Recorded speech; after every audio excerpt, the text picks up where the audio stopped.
Welcome to Database Solution. I hope you are doing very well. In this video, we will explain how to use Resultsets in Snowflake scripting.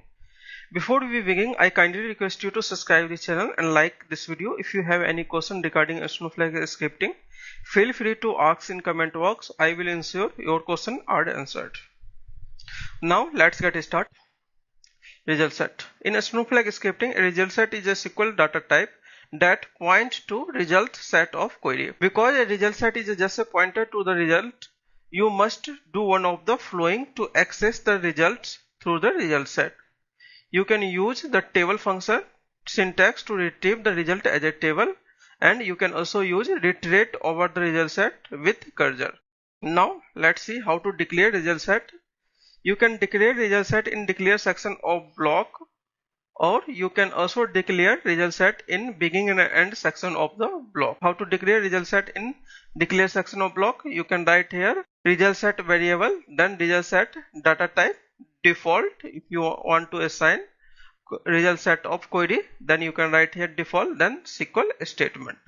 In same way, you can use here let command to declare result set variable in begin and end section of the block. For example, let then result set variable, then data type as a result set, then assign operator. Then you can write here SQL statement to store result of this SQL statement into this variable. To assign result set of query to a result that already declare, you can use here result set variable name, then assign operator, then SQL statement. We will see with example.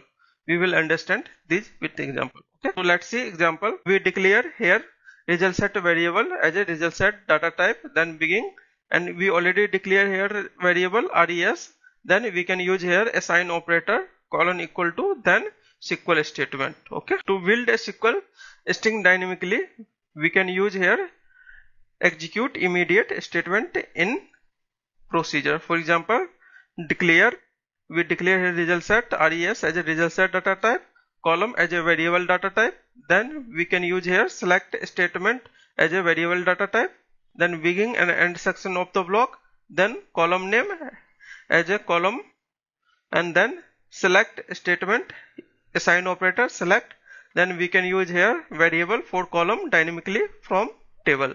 Then we can use here result set variable name assign operator, and then we use here execute immediate as a SQL statement variable. Okay, then return as a table as a result set, and this is the end section of the block. Okay, we can also declare cursor for result set. For example, declare result set variable result set data type default SQL statement.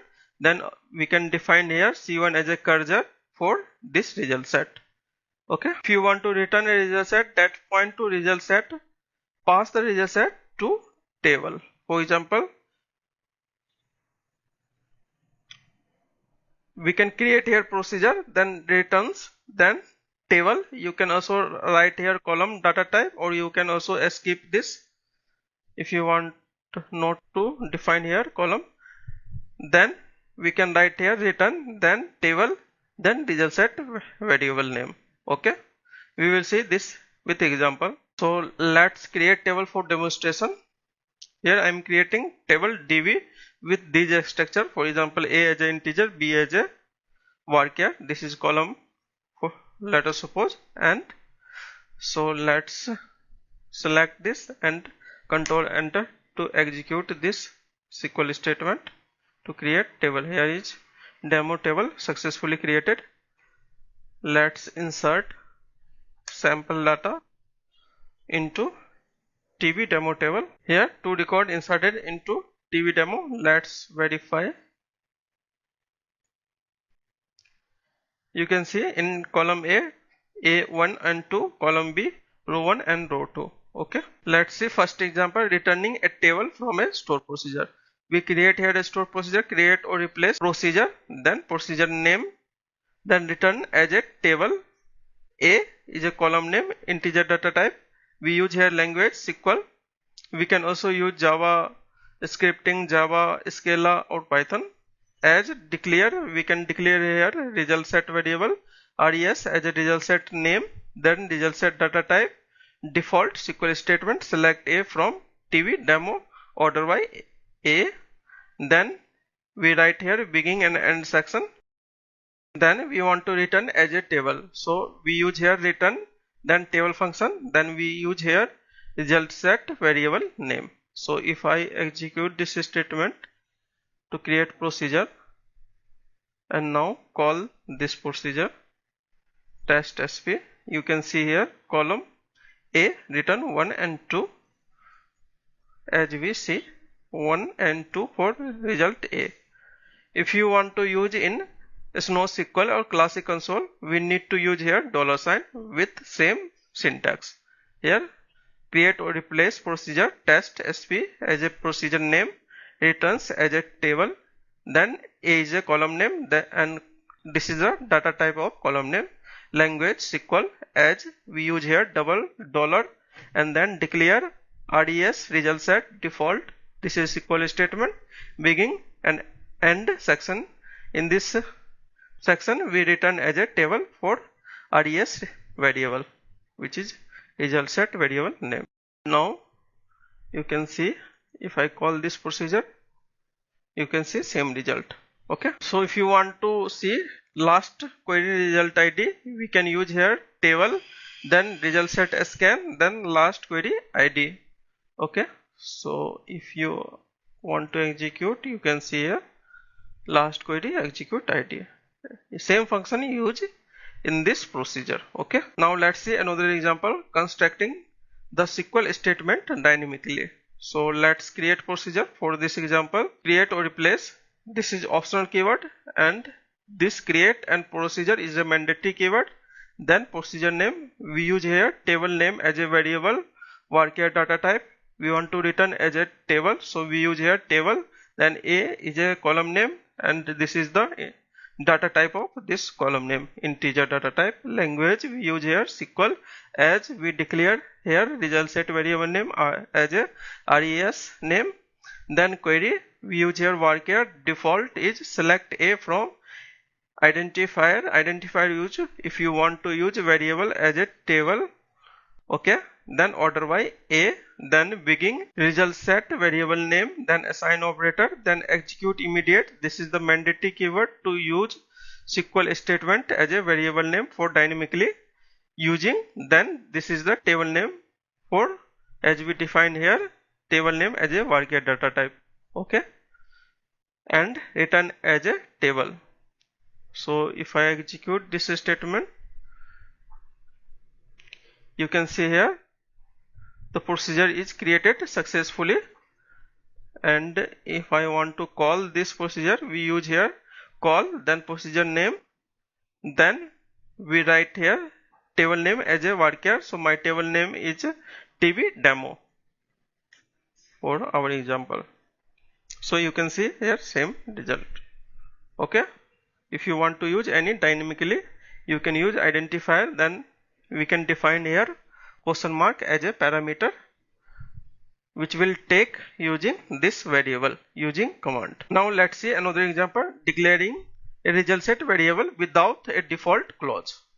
So let's create another procedure, create or replace procedure test sp02. This is a procedure name, returns as a table, A is a column name, integer data type. Language, we use SQL statement, language we use SQL, as declare here res as a result set data type, begin, then we assign SQL statement to this result set data type, then we want to return as a table, so we use here table function, then res as a result set variable name. So if I execute this statement, you can see here using assign operator without default keyword, we use here SQL statement and return as a table. So if I execute now this procedure test sp02, then you can see here same result. If you want to use A and B, then we can also use and remove this data type and recreate procedure and execute this statement. You can see both column, whatever column in this table you can see by using without defining column data type. Okay, so let's see another example using a cursor with result set. We can create here procedure, create or replace procedure. This is the procedure name, test sp underscore 03, return as a varchar, language SQL, as declare. We define here variable accumulator, integer data type, default is a 0. Then we use here variable res1, result set default. This is a SQL statement. Then we define here cursor 1, for example cur1 as a cursor data type, for res1 as a result set variable name. Then begin for row variable in cursor 1. Then we use here do, then accumulator, assign operator, accumulator plus row variable dot a. This variable and column we use here a, so we use here dot a. If you want to use another column, then we can write here, for example b. Then if you want to use here v, then we can write here row variable dot b. Okay, for now we removing this. And for this is the end for this. Then return as a accumulator. This is the varchar, as we defined here, return type as a varchar for this procedure. Then this is the end section of the beginning and end section of the block. So if I create this procedure using control enter to execute this statement, and here is procedures created successfully. Now call this procedure. You can see here first row 1, then this is the 0 by default, then 0 plus 1 1, again this loop execute, then row variable is 2, then 1 plus 2 and store into this accumulator variable using assign operator, then return as a table 3. This is the sum of column A. Okay, so that's all for this video. If you found it helpful, please subscribe this channel and like this video. Thank you for watching. I look forward to see you in another video. Thank you.